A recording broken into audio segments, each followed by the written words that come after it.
প্রথমে আমি আমার পূজ্য শ্রী গুরুদেব শান্তিকালের শ্রীচরণে কোটি কোটি প্রণাম নিবেদন করে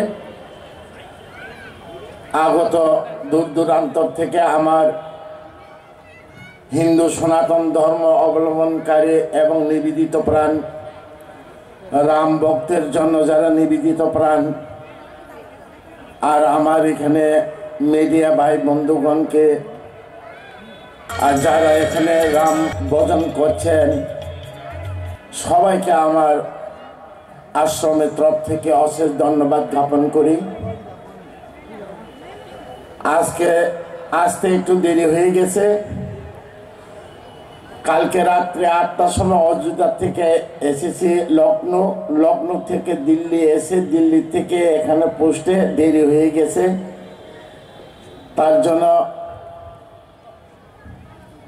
সবাইকে আমার জন্য অপেক্ষা করতে হয়েছে, তাই আমি খুব দুঃখিত। সত্যি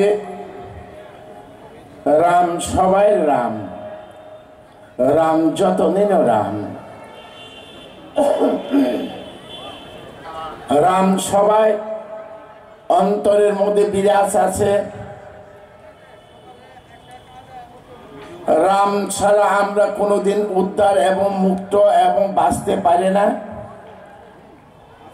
শাস্ত্রে আমি এখনই যে মন্ত্র পাঠ করেছিলাম, গুরুর ব্রহ্মা গুরুর বিষ্ণু গুরুর দেব মহেশ্বরায়,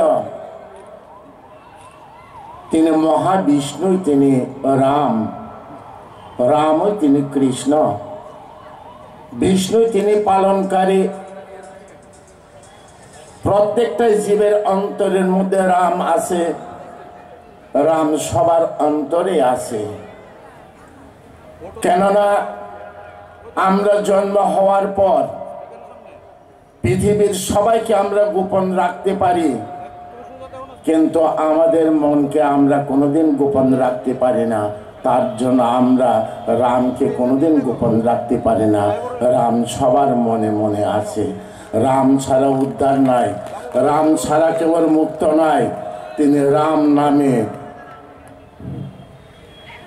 রাম নামের ধারায় তিনি অসুর।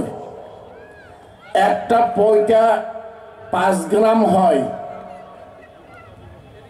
সেই পয়টা 82 মণ জমাইয়েছে ব্রাহ্মণ এবং ক্ষত্রিয়কে হত্যা করে। তার নাম হয়েছিল রত্নকর দৈস্যু। সেই রাম নামের ধারে তিনি রত্নকর দৈস্যু বাল্মীকি মুনি হয়ে রাম জন্মের আগে তিনি রামায়ণ লিখে গেছেন। তিনি ঋষি বাল্মীকি মুনি, তিনি রামের দ্বারাই তিনি অসুর মহাপুরুষ হয়ে যায়। রামের দ্বারাই যে মুক্ত হয়, রাম নামের দ্বারাই তিনি অসুর পর্যন্ত মুনি হয়ে যায়। রামের নামের দ্বারাই পাথর পর্যন্ত পাষাণ থেকে মুক্ত হয়ে, অহিলা পাষাণ থেকে মুক্ত হয়ে যায় রামের চরণ স্পর্শ মাত্র। আর সে রাম নামের দ্বারাই তিনি পাথর পর্যন্ত জলে বেঁচে থাকে। লঙ্কায় রাবণের সঙ্গে যুদ্ধ করার আগে পাথরের মধ্যে রাম নাম লেখে যখন সমুদ্র ফেলে দেয়, পাথর পর্যন্ত জলে বেঁচে সে রাম নাম। সে রাম সবার অন্তরে আছে, সবার মনে মনে আছে রাম। রাম ছাড়া আমাদের উদ্ধার নাই। রামের পিতা দশরথ রাজা শব্দভেদ বাণ চালাইয়ে শ্রাবণের মৃত্যু হয়। শ্রাবণের মৃত্যুর ধারায় তিনি অন্ধমুনির অভিশপ্তে তিনি দশরথ রাজার ঘরে রাম জন্ম হয়। আর আমরা মানব জাতির মঙ্গলের সেই অভিশপ্ত আমাদের পৃথিবীবাসী মানব জাতির জন্য আমরা ধন্যবাদ লাভ করছি এবং মুক্তি লাভ করছি। কেননা অষ্টবক্র মুনির অভিশাপে ভগীরথ মুনির মহাপুরুষ হয়ে তিনি গঙ্গাকে পৃথিবী নেমে তিনি আজকে গঙ্গায় মধ্যে স্নান করে জীব মহাপাপ থেকে মুক্ত হয়ে মোক্ষ প্রাপ্ত হয়, ঠিক সেইভাবে অন্ধমুনির অভিশপ্তে দশরথ রাজার ঘরে রাম জন্ম নিয়ে তিনি রামের দ্বারাই জীব মুক্ত হয়। সে রাম নামের দ্বারায় আমরা জীববাসী এবং সবার মনের মধ্যে রাম।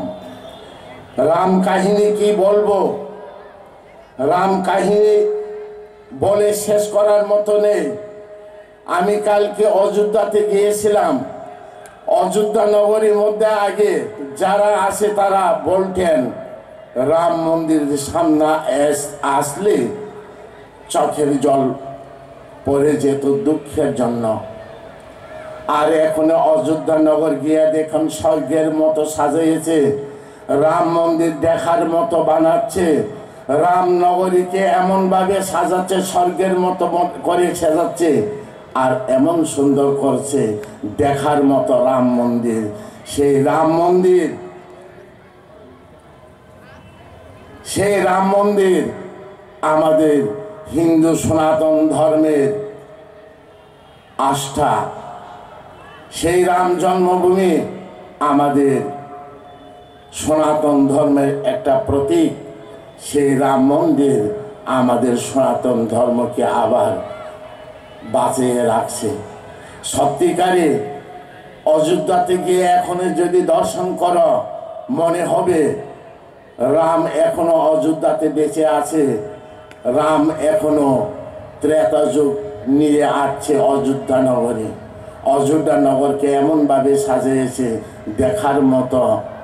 আবার সেই রামনগরে গেলে ভক্তি শ্রদ্ধা এমনভাবে হয়, আপনারা যদি যান, যারা নিমন্ত্রণ পেয়েছেন, আগামী 22 তারিখ জানুয়ারিতে সেখানে উদ্বোধন হবে, রামলালার প্রাণ প্রতিষ্ঠা হবে। আর এমনভাবে সাধু সন্ন্যাসী আগমন হবে, এখানে বলে শেষ করার মতো নেই।